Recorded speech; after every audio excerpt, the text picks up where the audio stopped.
fourth session of EMSOFT on theory and security. This is Alessandro Biondi from Scuola Superiore Sant'Anna, Pisa, Italy. I would first of all like to remind you that this session will be recorded. So if you don't like it, please kindly leave this virtual room because this session has to be recorded again. We have 4 very interesting papers in this sessions, ranging, covering several different topics of embedded software, ranging from real-time analysis of integrated task chains up to even temporal logic and security software layers. I would like to introduce the first speaker, which is Zhenya Zhang from Kyushu University. I hope I pronounce it well. So Zhenya Zhang is an assistant professor at Kyushu University in Japan, and he obtained his PhD from the National Institute of Informatics in 2020. His research topics include verification and testing of cyber-physical systems. And he is going to present a paper titled Online Reset for Signal Temporal Logic Monitoring. So Zhenya, the floor is yours. Yeah, thank you very much. Can you hear me? And yeah, we can hear you. Yeah, can you see the screen? Yeah, thank you very much for the introduction, Alessandro. So hello everyone. This is Zhenya Zhang from Kyushu University. This is a joint work with Paolo Arcaini and Xuan. In this work, I will introduce an online reset technique for the signal temporal logic monitoring. So let me firstly briefly introduce some background. So we are talking about the quality assurance of cyber-physical systems. Cyber-physical systems are life safety critical and life critical, and runtime verification, especially monitoring, is an important safety validation approach for cyber-physical systems. Especially, signal temporal logic is widely adopted as a specification language for describing the temporal behavior of cyber-physical systems. For example, given an automotive system, we can use SQL to express the following properties. During this period, the speed of the car should never be over 50, or during this period, whenever the speed is less than 20, the gear should become 2 during this period. So this is syntax of SQL. Essentially, it extends the linear temporal logic, but it targets the continuous time and space domain. So the aforementioned properties can be expressed using SQL in the following way. The first one is that always, so this box means always during this period, speed is more than 50. And this one is that always during this period, whenever the speed is less than 20, it implies eventually in this period, the gear is 2. And there are 2 types of monitoring of SQL. One is called offline monitoring, which targets complete signals, and it tells us whether a signal satisfies or violates a signal, so a specification, so which is true or false. But for online monitoring, it targets partial signals, and in addition to true and false, it also reports unknown. So what's the meaning of this verdicts? So given let's say given a partial signal that is from T0 to B, the verdicts of online monitor can be interpreted in this way. So let's say we have a suffix to complete this signal, and if for any possible suffix, the completion of the signal satisfies the specification, then this online monitor will report true, and in the case of violation, it will report false, and in other case, it will report unknown. However, this cannot be used to implement an online monitor, but a tractable online monitoring algorithm is given in this work, and our work is based on that. So in this work, we will consider a problem of we will tackle the problem of the monotonicity of online monitor of SQL. Let's consider this example. So always during this period, the speed is less than 50, and let's consider this trace. And it's clear that the speed is over 50 during two intervals. The first one is from 10 to 40. Second one is from 90 to 100. However, for the online monitor of SQL, it reports false from time on and until the end of the trace. So this is called the monotonicity of the online monitor, and it can have some problem. For example, let's say if these two episodes are due to different reasons, but for the system engineers, just from the result of this online monitor, they don't even know the existence of this second period. So that's the problem we want to tackle. However, this monotonicity is due to the semantics issue of the this always operator, which says that indeed after this 10 seconds, this trace can never have the chance to satisfy this specification anymore. So we don't change the semantics of always operator. Instead, we propose an external mechanism that we reset this monitor at proper timing. For example, in this case, when this speed is below 50 at 40, we reset the monitor. So the monitor reports unknown, and then it reports false at 90, but at 100, we reset it again, so it is able to monitor the remaining traces. So it looks very simple for that case. However, it's not that simple for the general STL formulas. Now let's consider this more complicated STL formulas that is always in this period. Whenever the speed is less than 20, it implies gear is 2 in this period. So let's observe this trace. So in this trace, at 1, we observe that the speed is below 20. However, in the following 1 to 3 seconds, that is from 2 to 4, the gear keeps 3, which means that at 4, this monitor detects a problem and it reports false. However, at 5, we can say that the gear becomes 2, but due to the monotonicity issue, the monitor just reports false and never be back. So the problem is that in this case, how should we reset? So a naive approach is just that we reset at 5. So which means that we drop all the prefix and reset at this and remonitor at this point. However, it can have some problem. For example, we can lose some information about this trace. For example, between 3 and 4, there is a barrier when the speed is below 20, but we will miss that. So this tells us reset should involve 2 actions. The first one is that at which moment tau we know that we can reset, and then reset essentially means that we shift the beginning of the starting point of the monitor for some length. So the length delta of the shift. So both tau and the delta shouldn't be too large nor too small, because they can cause some problem. So in our paper, we propose the concept of the optimal reset. So if you're interested, please check. And moreover, we propose our approach of deciding this optimal reset. So which involves 2 steps. The first one is that we first decide the optimal resetting moment, and then we decide the optimal shift. So in the first step, we perform an online signal diagnostics, which collects the variation episode of this trace. And based on that, we decide our optimal shift. So let me use an example to illustrate how it works. So like in this case, let's consider this specification again. And at 4.5, we know that the monitor already reports false at this point. So here, if you take a look at this red part, it says that it's because that the speed during 1 to 1.5 and the gear between 2 to 4. So because this red part, this specification is variated.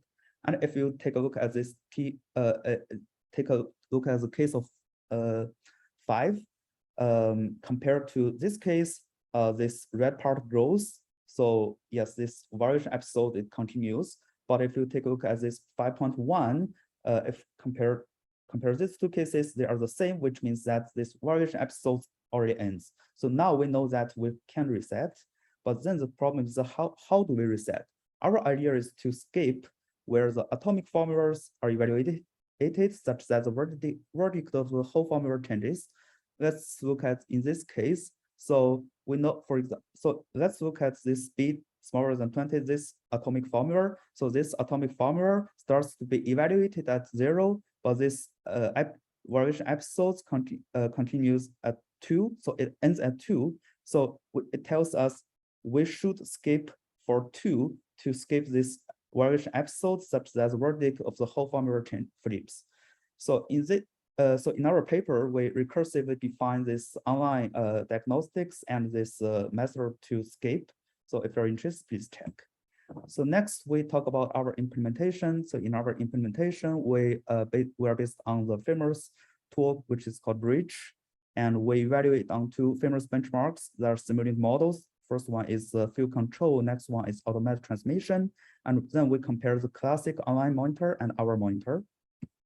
So firstly, we compare the efficiency of these 2 monitors. So in this column, you can see the time taken by the classic monitor for monitoring a trace. And then in this column, you can see the time our monitor takes. So if you compare this, you can see that in many cases, actually our monitor accelerates this process. And the reason is that by resetting, we actually reduce the length of the trace that need to be monitored. So we improve the efficiency in many cases. Next, let's take a look at the effect of our proposed reset mechanism. So in this case, basically this is a signal and we have a specification like this. Basically, so when there is such spike, the specification is variated. And if you take a look at the classic monitor, especially this blue line, it shows a clear tendency of monotonically decreasing. But with our reset mechanism, so whenever the spike goes to the end, we do perform a reset. So it's like this. So let me conclude this work. The classic monitoring suffers from the monotonicity issue. So we propose an optimal online monitor approach that resets the initial valuation points, such as the monitor can detect all the variation episodes. So our experimental results show that our approach not only allows the monitor to deliver more information, but also improves the efficiency in many cases. So as a future work, we can use our online diagnostics for the trace debugging. Thank you very much. So I would like to take your questions. Thank you a lot, Zhenya, for your presentation. Thank you very much. Other questions? Oh, if you are... Alessandro? Yep.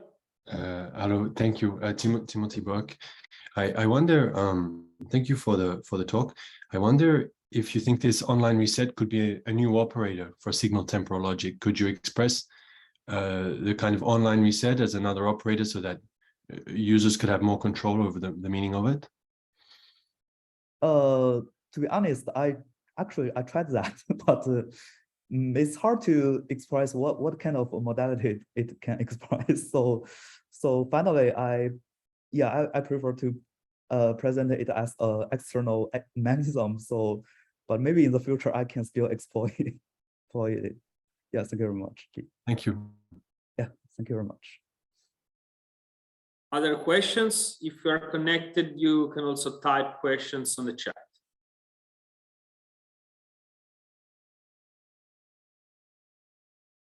So I have a question. In your work, you use monitoring to check for the satisfaction of STL formula and compute the shifts, right?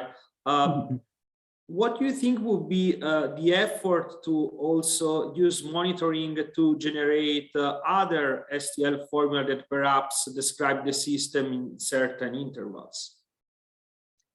Like an extraction of formula from the observation rather than, you know, a specification that you have to check. Yeah, thank you for the question. But to be honest, I didn't consider that way. But I think there are a lot of works that like based on the behavior of the trace and generate some SQL formulas. But I think this work is in a different way. This is one is that we check the satisfaction or the variation of the the trace to the formula. Yeah. Sure. Yeah. Okay, so let's thank the speaker again. Yes, thank you very much. Thank you for your presentation. We can move forward with the program of the session. The second paper is going to be presented by Zhang from Tsinghua University. Yu is an associate professor at Tsinghua University, and he was before a postdoc researcher at University of Illinois Urbana-Champaign, and he got a PhD degree still from Tsinghua University in 2015. And his research interests include domain-specific modeling, formal computation model, formal verification, and replication in embedded systems. And he's going to present vulnerability detection of ICS protocols via cross-stage fuzzing, which, by the way, it's also best paper candidate. So excellent. We can see your screen, and the floor is yours. Yeah. Okay. Yeah. Thanks for the introduction. This is Yu from Tsinghua University. It is my great honor to introduce you our latest work, vulnerability detection of ICS protocols via cross-state fuzzing. I will introduce our work in 4 aspects. Industry control system employs complex multi-state protocols to realize high reliability communication and intelligent control, and has been widely used in various embedded fields such as power automation systems and autonomous vehicle systems. However, in recent years, many attacks have been performed on ICS, especially its protocols, like the Stuxnet and the Dragonfly variants over national infrastructures, also the hijacks over Jeep and Tesla. It is important to guarantee the security of ICS protocols with the existing mutation-based and generation-based fuzzing techniques, which usually generate new input packets for testing by mutating the existing protocol packets or by the template description of the packets. Take the Rtps protocol as an example. Rtps has multiple states and has been adopted as a communication protocol in many automated driving systems. First is the SPDP state, where the participant can discover and recognize each other by sending the SPDP packet. Next is the SEDP state, where SEDP packets are sent between the writers and the readers in each participant to finally establish the connection. After that, in date publish state, the publisher can publish specific content and the corresponding packet is sent through the channel. When we adopt the most widely used pitch fuzzer to test these ICS protocols, it uses state model as the template to generate seed packets and utilize a state model to manage the process of fuzzing. Each state represents one step of fuzzing, which includes multiple actions. Taking commonly used output action as an example, pitch generates a bit string according to the generation rule of the action state model. Commonly, this state corresponds to the state of the target protocol, and the bit string is sent over network. Both mutation and generation-based fuzzers have achieved great success. However, when they attempt to further explore the deep logic of ICS protocols, we need to overcome 2 major obstacles. The first is to maximize code coverage for the state transition processing logic in ICS protocols. Take the fuzzing procedure of Rtps as an example. This picture presents a code snippet of a state model in the pit file of Rtps when using pitch fuzzer. 3 fuzzing states are described, corresponding to the states of the subscriber, SPDP, SEDP, and date subscribing state. In each fuzzing state, several output actions are taken. One action with mutable date model is used for exploring new code, and the prior actions with immutable restrictions are bad-in date models that help subscribers to pass prior states. If the input packet of formal states is also configured as mutable, the under-test protocol tends to be simply unable to reach the target state due to the malformed formal packets. However, they will ignore the diverse situations in state transition. State transition from A to B are diverse, but in the aforementioned fuzzing strategy, the conditions in previous state A are limited to 1 or a few and are not flexible. Take the figure to briefly describe this limitation. The conditions of SPDP state are regarding from P1 to P5, and SEDP state ranging from E1 to E6. By using this pit file, we can only cover the transitions from P1 E1 to P1 E4. We can never cover the transition like P2 E4. And we cannot reach the E6 condition of the SEDP state because of the fixed SPDP condition. This code snippet is extracted from the implementation of Rtps protocol in the SEDP state. By fixing the conditions of the formal SPDP, we will not reach the switch branch and the if branch in these two dotted boxes. The second challenge is to maximize the throughput for execution of ICS protocols. Coverage guidance is important during fuzzing. However, we found the common coverage collection methods are not suitable for ICS protocol. First, instrumenting the program to insert a flag for coverage collection, such as AFL, is not suitable. Because protocols usually run as background multi-processes, thus no distinct flags are provided at code level after they finish processing packets. And the other is collecting coverage after the program has existed by killing its process, such as pitch death. It is also not suitable because periodical restarts significantly affect fuzzing efficiency. Next, we present the design of Xuan, the cross-state guided ICS protocol fuzzer. This is an overview of Xuan. It has two main components. The cross-state guiding component helps to maximize code coverage in state transitions with the inner state explosion submodular and the cross-state propagation submodular.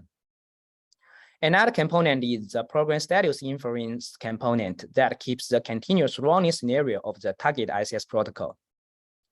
During fuzzing, the monitor process will check and report the abnormal behavior of the target ICS protocol during receiving and handling the protocol packets. For the inner state exploration submodular, during fuzzing, before generating a mutated ICS protocol packet, Xuan will hijack the current data model and replace it with a structured interesting seed packet in the pool.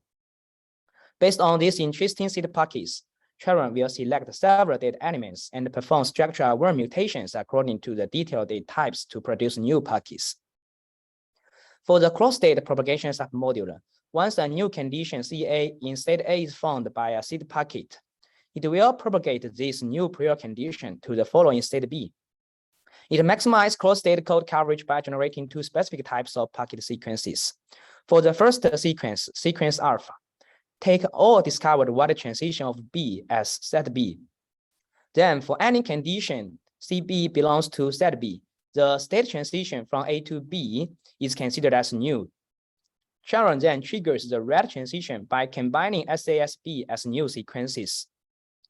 For the second sequence, sequence beta, due to the new fault detection CA, more legal conditions of state B could be triggered. So Xuan will also replace the default legal packet of state A with new found seeds that uncover new conditions to trigger the blue transitions. For the program status inference module, it is designed to infer when the target ICS protocol finishes processing each packet and then conduct coverage feedback. Three tracking strategies are used, where the main one is runtime coverage check to conduct consecutive coverage collections and check no new control flow is executed. We conducted comparative experiments on Xuan and other protocol fuzzers to answer the following questions.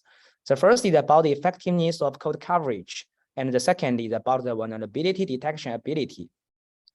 We chose 6 famous ICS protocols for evaluation. These real-world projects are widely used, ranging from 36,000 to 22 million lines of code. We compared Xuan with 5 state-of-art fuzzers: AFL, AFLnet, Polar, Bullfuzz, and Peach. These figures record the final results of code coverage during repeated experiments, and Xuan always gets the best performance among all the 6 ICS protocols in terms of coverage. The accurate improvements are summarized in the table, where Xuan got more promising coverage improvements than the others. As to vulnerability detection, Xuan exposed 21 previously unknown vulnerabilities in these ICS protocols, and is also the best of these fuzzers. Most of them are security critical, related with memory operations such as buffer overflow and memory leak. And corresponding patches from vendors have been released accordingly. We have equipped Xuan with user interface, and our industry partners, including Huawei and MHI, has adopted Xuan in real practice. So far, Xuan has found more than 100 bugs in prominent protocol implementations. In conclusion, Xuan is a continuous fuzzing platform for ICS protocol vulnerability detection that supports cross-state logic exploration with packet sequence generation. It achieves higher coverage and bug detection ability compared to the state-of-art techniques, and has been widely used. Our future work includes create more monitors and support more protocols. The code can be downloaded from our GitHub website. And for more questions, you can send us email. Thank you. Thanks a lot, you, for your presentation. Are there questions from the audience or people connect online? Timothy, feel free. Thanks, Alessandro. Thank you for the talk. I wonder, do you think there will be a different fuzzing tool for each sort of problem? And because Sharon is specific to these ICS protocols, so two questions: will there be a specific tool for each problem, and how much work do you have to do on the source code before you can run the fuzzer to get the results that you presented? Okay, so for the first question, you mean that is it specific for different protocols, right? No, different problems. I mean, so the AFL fuzzer, I think it's a general purpose one, and your one, if I understand it, is particular to these ICS protocols. Yeah. Will there be a different tool for each kind of problem? Like if you're using ICS protocols, you use Charon. If you're doing some other kind of testing, you will use a different fuzzer? Yes.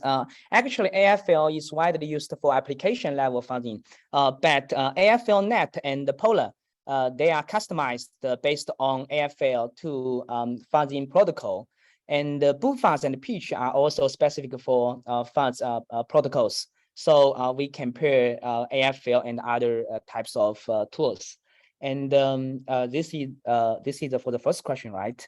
For the second question, how much do we need to do if we get the code of the Charon and apply to other ICS protocol? You mean that, right? More like if I give you the source code for my embedded system, what do you have to do to the source code before you can get the kind of results that you showed us? Okay. Yeah, actually, there are mainly two steps. The first step is to provide the data model of the source code. Yeah, you need to write a driver or a data model to tell us that the packet format of your device. Then we can generate packets according to the data model or the driver. This is the first step. And the second step is that you need to compile your source code with our instrumentation. We have embed our instrumentation and customize the compiler. And furthermore, if you want to use the interface, you can just upload your source code on our interface, and then we can help you to land the data model and compile the source code automatically. Yeah. Thank you. JJ. Yeah, I have a following up question. So does this mean that if there's minor change of the protocol, you always need to do the annotation in the source code level, or it could be automatically analyzed? Okay, yeah, it is all automatically finished. Yeah, like AFL, if you want to apply AFL to applications, you need to use AFL CC. Then for us, if you want to use Charon to test your source code, you need to use Charon CC. It is similar to GCC and Clone, but we build the instrumentation and the instrumentation point into the customized compiler. Yeah. Okay, thanks. None? Okay, yeah, thank you. I have also two questions. The first one is like the table on this page, is it an exhaustive list of all the protocols that you can support, or is there anything else that you can support? And the second question is, it seems Pitch is actually very powerful, competent. So I wonder what kind of version did you compare with Pitch? Is it like the industry version, or is it some like weaker, open source version, so it didn't perform that well? Okay, yeah, thanks for the question. In the paper, we only include the 6 protocols for demonstration, but actually currently Charon supports about 80 type of protocols, mainly for the electricity control, the chain control, and the automation control. Yeah, and the most important thing to support more protocols is to provide the data model of those protocols. And we can use 3 different methods to acquire those data models. First is using existing data model of pitch. And the second is that we can use Wireshark to capture the network flow, and we can use Scalability to pass those packets to get the data model. And the third one is to write the data model manually. For the AT protocol that we support, we use about 20 existing data models of pitch. And for about 50, we use the Wireshark to get the network flow and land the data model. And for about 10, we write the data model manually, especially for some privacy protocol of Huawei and MHI. Yeah. For the second question, for the pitch version, we compared pitch version 3.002, which is the newest version of pitch industry. Yeah, because pitch has been bought by GitLab, so we can directly compare it with the most recent industry version, yeah, and get the result. Yeah. Okay, yeah, thank you. Excellent. So let's thank the speaker again. Okay, thank you. So we can move on with the program. The third paper will be presented by Paolo Pazzaglia, which is currently research engineer at Bosch Corporate Research in Renningen, Germany. Paolo, before joining Bosch, was a postdoc at the Computer Science Department of Saarland University. But even beforehand, he was a PhD student at the Rtps Scuola Superiore Sant'Anna in Pisa, where I had the enormous pleasure to work with him. His research is at the intersection of control systems and real-time systems. His goal is mainly to improve the robustness and enforcing determinism in modern embedded control applications. Paolo, we can see your screen and the floor is yours. Okay, thank you very much, Alessandro, for the very nice introduction. So this work has been done in collaboration with Professor Martina Maggio during my postdoc at Saarland University. And the main topic of this work are time-triggered task chains in real-time embedded systems. So this kind of task chains are actually a common solution to implement very complex control application, especially in automotive, by splitting those complex functions across multiple tasks. These tasks are periodic tasks, and they may have possibly mismatched rates, so different periods. And the idea is that this complex functionality is divided in pieces. Each task does computation of this small piece and will communicate data and partial computations to the next task. In real-world systems, this kind of systems are actually quite commonly experiencing also transient overload conditions. This means that some tasks of this chain may experience sporadic deadline misses. And there are many works in scientific literature that study the effects of deadline misses on such tasks, but only analyzing the single task and not considering what are the ripple effects of deadline misses on the whole chain. So this paper goes in the direction of filling this gap by exploring how deadline misses on a subset of tasks in a functional chain may affect the entire chain. And we do this by proposing a modelization which is capable of capturing these effects, the effects that come from these deadline misses, in terms of a set of latency metrics of interest. So let's start with a bit of the model of the task chain that we consider in our paper. So a task chain is an ordered sequence of periodic tasks. Each task has its own period, deadline, possibly an offset. In this presentation, I will assume deadline equal to the period, but in the paper, it is more general.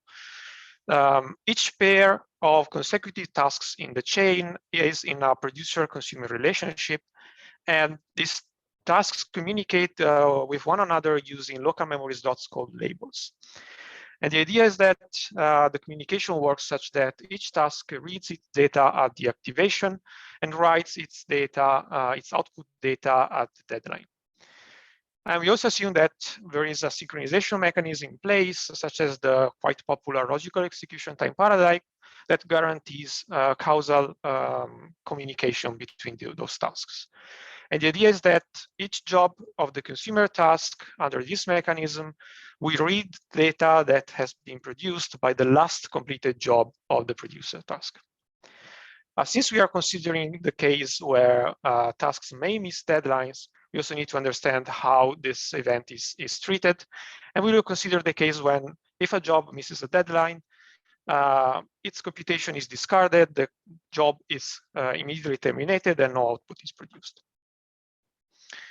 So in this context, what we are interested in is in understanding which is the actual flow of data in the chain. And in particular, we want to identify those subset of jobs that actually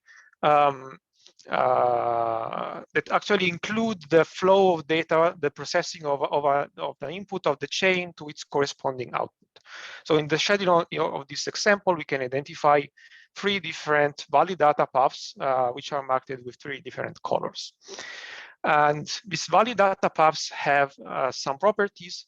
They include only jobs that complete their execution, because as I said, if a job misses a deadline, it will not produce any output. And each job will read data from the producer, which is produced by the previous task, before it is overwritten by a new job of the producer task. Focusing a bit more on the first path in this figure, we can see that we can identify another path, which marked with this gray diamonds, which includes the second job or task tau 2 that reads the same data from of the orange job or task tau 2, and basically redoes the same computation with the same data of the previous job. So this job is effectively redundant, and the gray path here can be defined as a redundant data path.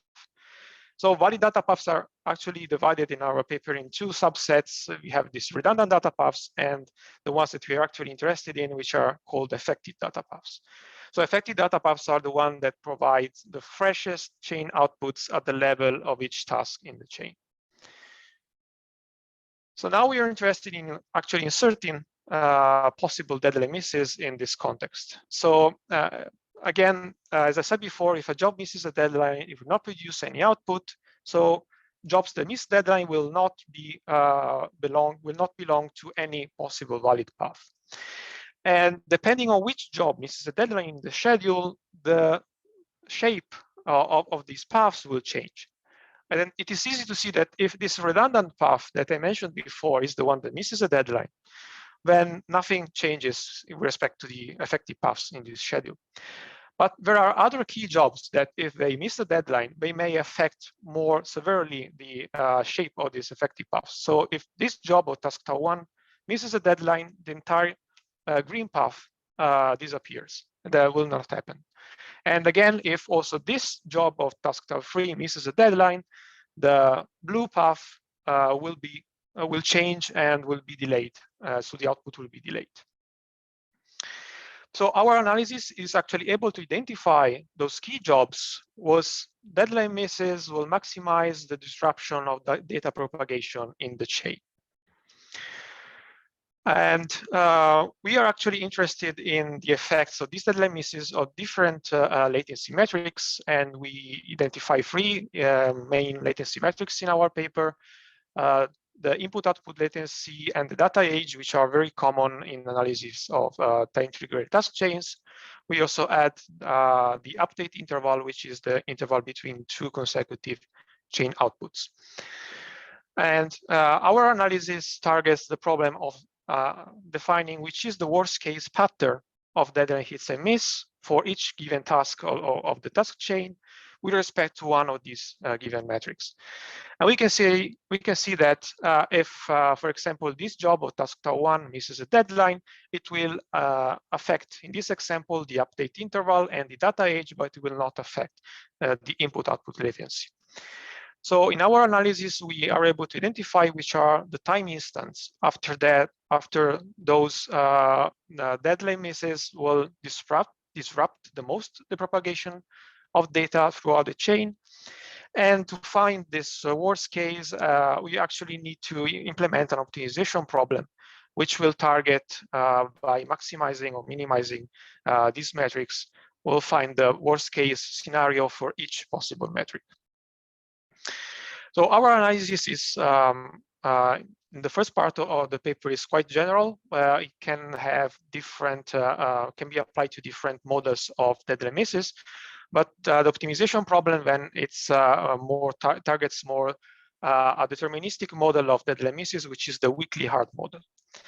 So with the weakly hard model, we are finding a bound on the number of deadline misses that the task may have on the form of MK, where M is the maximum number of deadline that can be missed every K consecutive activations of this task. And in this scenario, we build an optimization problem coded as a mixed integral linear programming, which takes as input the timing properties of the tasks in the chain, the deadline miss constraints in the form of the weakly hard for each task, and of course, the chosen metrics that to be maximized. And the output is the actual schedule of jobs that miss or hit the deadline, such that they satisfy this weakly hard constraint and produce the worst case for the target metric. In the paper, this modelization is done in mathematics form, but we also coded it in C++, and the code is available on my personal GitHub page. We also applied this our C++ implementation to a model that comes from the RTSS 2021 challenge from Perceptin, which was the timing abstraction of an autonomous driving system, so which is representative of a commercial autonomous driving system. And in this scenario, we can identify 5 distinct task chains, and we tested this scenario by inserting weakly hard constraints in different tasks and see how they impact the optimal values of different latency metrics. So the results actually vary greatly depending on which task misses deadline in the chain, how many of these tasks miss deadline, how many deadlines each task may miss, and of course will depend on a chosen latency metric.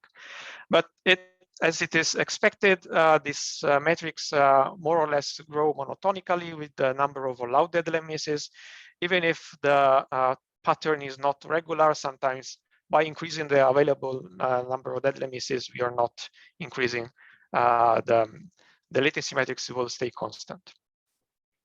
We also performed a scalability evaluation for our implementation, and we saw that for chains up to 25 tasks, in average, our solver finds an optimal solution in less than 10 seconds.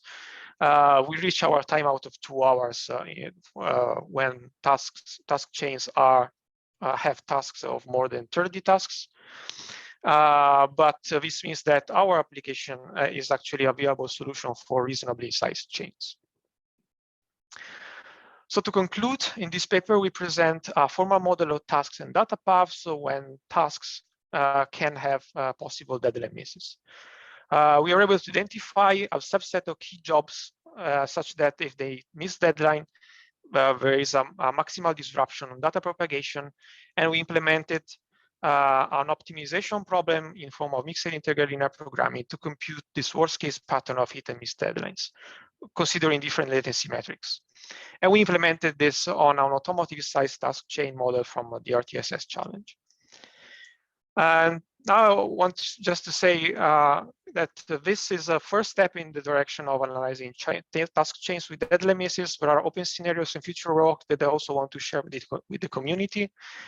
It will be very nice to apply and adapt this model to probabilistic models of deadline misses, and to consider also task chain models that are more complex, to, for example, consider DAG of tasks, and also different handling strategies for deadline misses, just continuous strategies or skipping jobs. So this concludes my talk. Thank you very much, and I'm open to your questions. Thanks a lot, Paolo, for the excellent presentation. Are there questions? Timothy. Oh no, Alessandro, I was just clapping, Paolo. Oh, okay.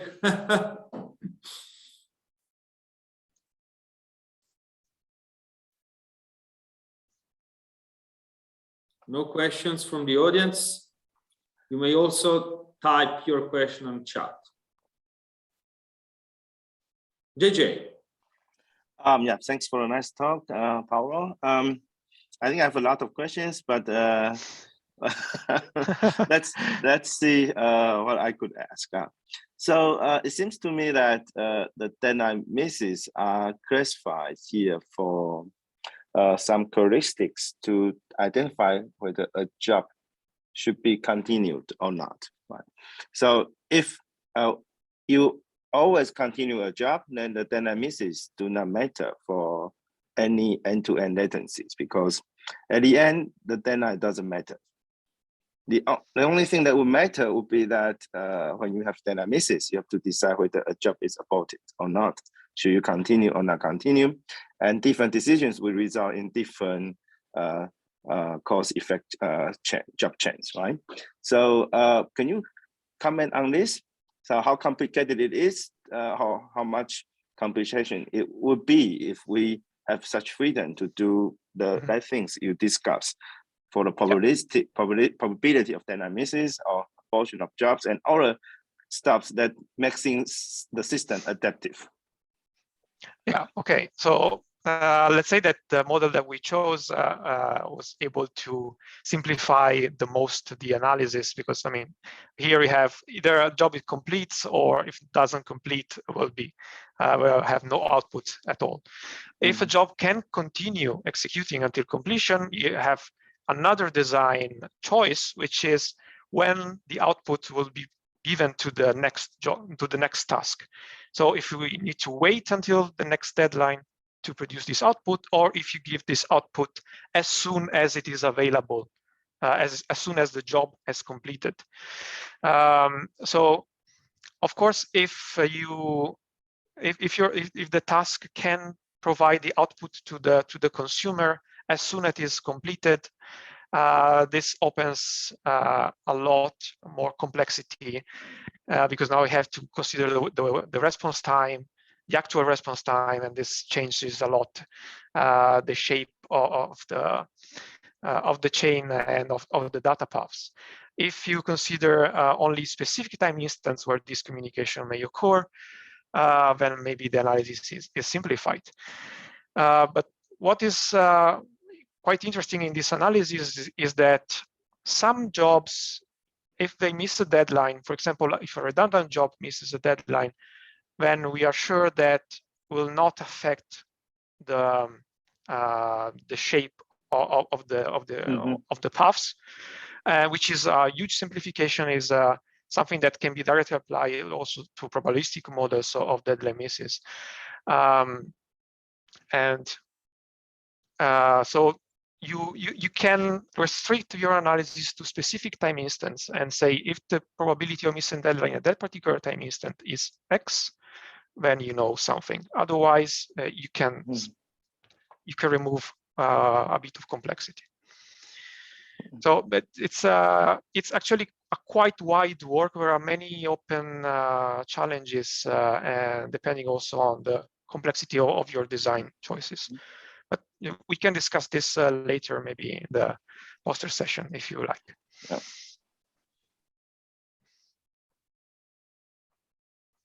So, if I may, then a very quick one, please. Yeah. So, how would you combine this together with LET? With sorry? With logic execution time. If you have deadline misses and logic execution time together, would that be possible? Yeah. The logical execution time is just a way to move data from labels, basically from memory slots.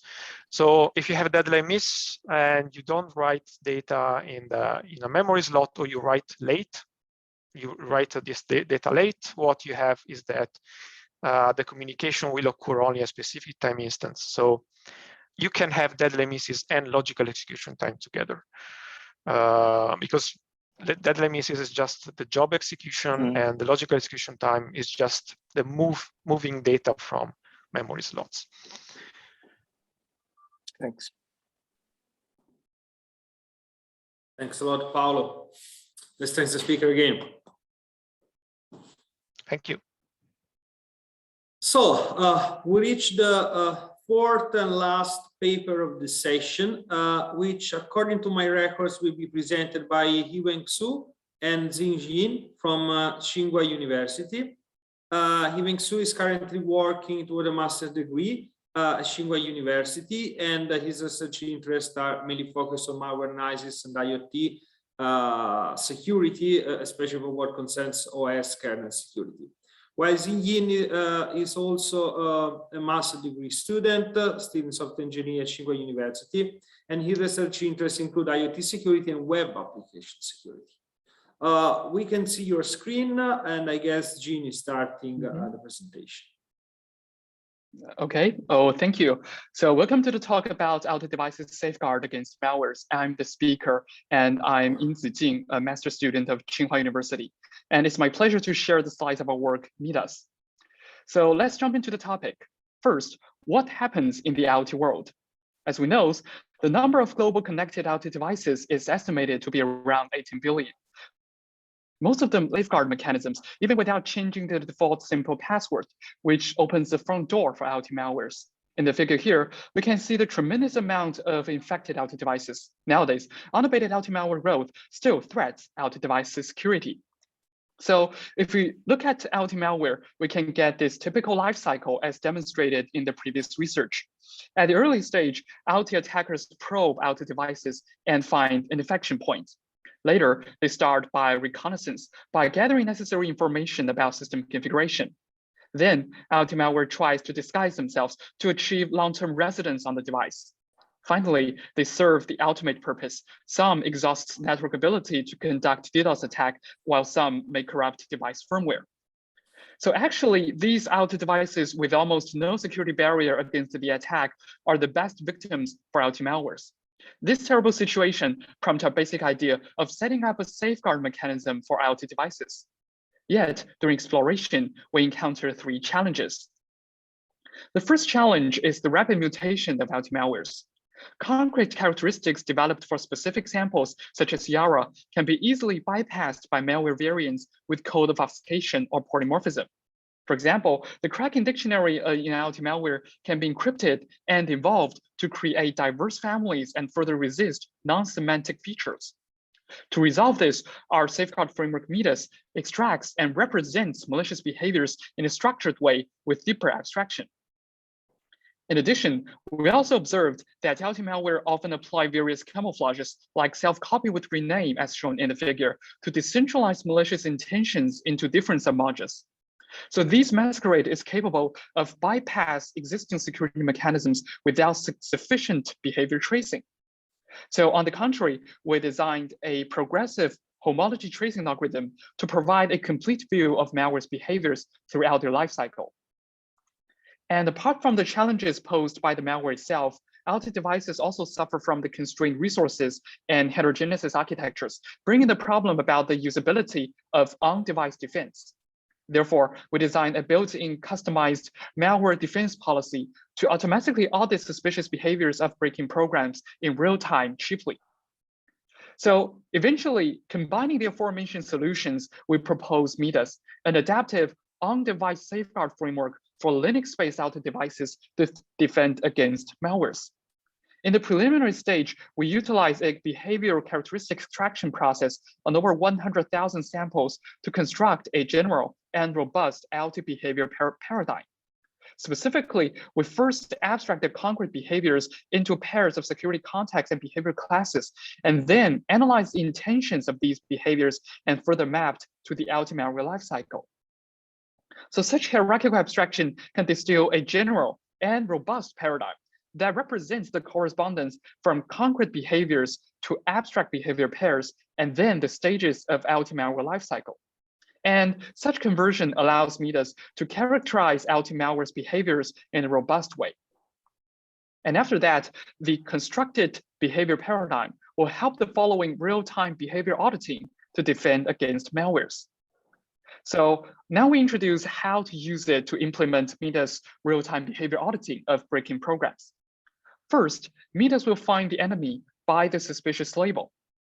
All the programs that come from common entry points are labeled with a special security context automatically. Then the devised malware defense policy, namely MD policy, can drive the SNNX kernel module to monitor the sensitive behaviors and record them as AVC messages like the right text box, even if it conducts self-rename as cat. Such procedure is lightweight for constrained IoT devices. Second, aggregate behaviors of breaking programs. The same malware may decentralize malicious behaviors into different submodules. We need to trace behaviors done by homologous processes and form a complete sequence of these behaviors.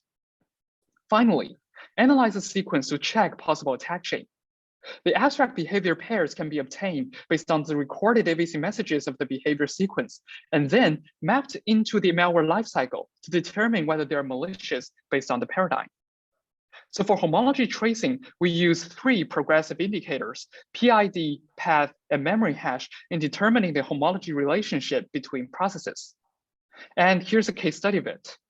For the Anti-Malware GA in IW, its initial process first spawns 10 processes, and Midas can merge them as the green part of the figure based on the PID and PPID relation. And then after its self-copy and re-execution, it generates 12 more processes shown the blue and red part of the figure. These processes can be merged into one homologous tree based on the same hash. Altogether, Midas can include all the suspicious behaviors alongside the malware lifecycle conducted by all of these processes. And the overall process can be illustrated as the case study here. When an Anti-Malware mods invades the device, first it will be automatically labeled, and all the sensitive behaviors will be recorded as AVC messages triggered by the MD policy. Then it generates many submodules for malicious subtasks, but through homology tracing, behaviors of the submodules can be aggregated into a complete sequence as shown in the shaded subfigure. Finally, Midas iterates through the sequence to extract messages into abstract pairs, and then remap the abstract behaviors to the malware lifecycle stages based on the formed paradigm. If behaviors conducted by a group of homologous processes are possible to constitute a malware lifecycle, the corresponding breaking program will be identified as malicious, and its impact attempts to devices will be denied and restricted. To present the effectiveness of Midas, we conducted experiments on 4 aspects to evaluate its defense capability and overhead. To demonstrate Midas safeguard performance on real-world attack scenarios, we deployed 60 virtual IoT devices worldwide for 25 days. All these devices exposed customized vulnerable services to attract more IoT malwares. And among these devices, half of them were protected by Midas and the other half were not. During the experiment, over 900,000 attack sessions reached these devices, coming from attackers all over the world. Among them, about 2,000 unique malware samples were previously unknown. However, Midas still achieved high effectiveness when defending against these latest variants. Compared with the unprotected devices with Midas safeguard, the compromised incidents are greatly reduced and the continuous operation time significantly increases. In the experiment, devices without Midas were severely disrupted, just like the ARM device in India, compromised hundreds of times in just one day. Many devices are recruited to conduct DOS attack, like the one in Brazil. However, the status of Midas protected devices was quite different. The protected ARM devices located in India only lost network accessibility once in 25 days. Meanwhile, no devices in the safeguarded group were used as bots during the whole experiment. So to further evaluate the defense effectiveness, we conducted experiments on benchmark dataset. The evaluation was performed on 24 virtual IoT devices with distinct hardware to verify the performance on devices with different resources. It can be seen that Midas can achieve high defense rate against malware samples on devices with various hardwares. And to evaluate Midas overhead, we measure the CPU and memory usage of the system under 3 different conditions. Results show that Midas brings minimal overhead to all the tested devices. We further compared Midas with Haze IoT and the IoT malware detection framework proposed by Lee. It can be seen that Midas achieved the same defense rate as Haze IoT on malware dataset and outperformed the framework proposed by Lee.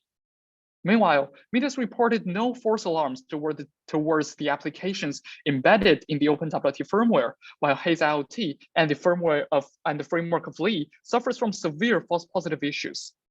This proves that Midas outperformed current state-of-the-art research on false positive rate and defense effectiveness. And also Midas has high compatibility on real-world IoT devices. We have successfully tested Midas on devices as shown in the figure. This demonstrates that Midas is somehow practical for real-world IoT device deployments. And that's Midas. Thank you. And I'm open to your questions. Thanks, Zichen, for your presentation. Other questions from the audience? I see Pravin that raised his hand. Thank you, Zhang, for this wonderful presentation. I have a question regarding the benchmarks, like which benchmarks you used for the malware? You mean this benchmark? Yes. What samples and yes. Yeah. Well, these benchmark samples come from 3 different sources. The first part we gathered from the virus total, which is the wild malware data set among the current academic research. And the second part comes from some GitHub repositories that have public malware data set that often been adopted to evaluate the effectiveness of the security frameworks. And third part comes from VX Underground project, which collects some underground, some underground malware samples that are widely prevalent through the real world internet, but are seldom studied by the academic researchers, which can somehow prove Midas effectiveness against these some real world malwares. And these malware samples consist of about 100,000 samples from these 3 different sources, and we combine these malware samples to evaluate the effectiveness. Yeah. Thank you. Other questions?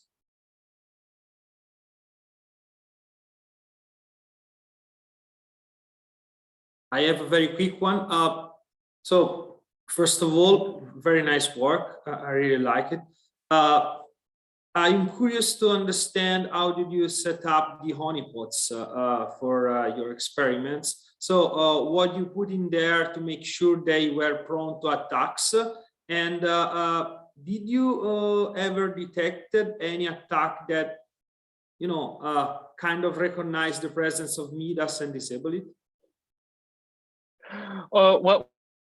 Well, yes. Well, firstly, we deliberately exposed some vulnerable services like Telnet and SSH. And actually, the Telnet and SSH on these honeypots accept any credentials that provided by the attackers. So it is prone to be attacked by the attackers from all over the world. And secondly, actually, Midas has somehow self-defense techniques. So in our MD policy, any modification to Midas and related SE/Linux policy is strictly restricted. So this security guarantee is based on the kernel. So as long as the kernel itself is not compromised, the attackers cannot modify or shut down the Midas protection. Yeah, but so okay. So you didn't face with any privilege escalation based attacks. So the malware was installed without gaining root privileges.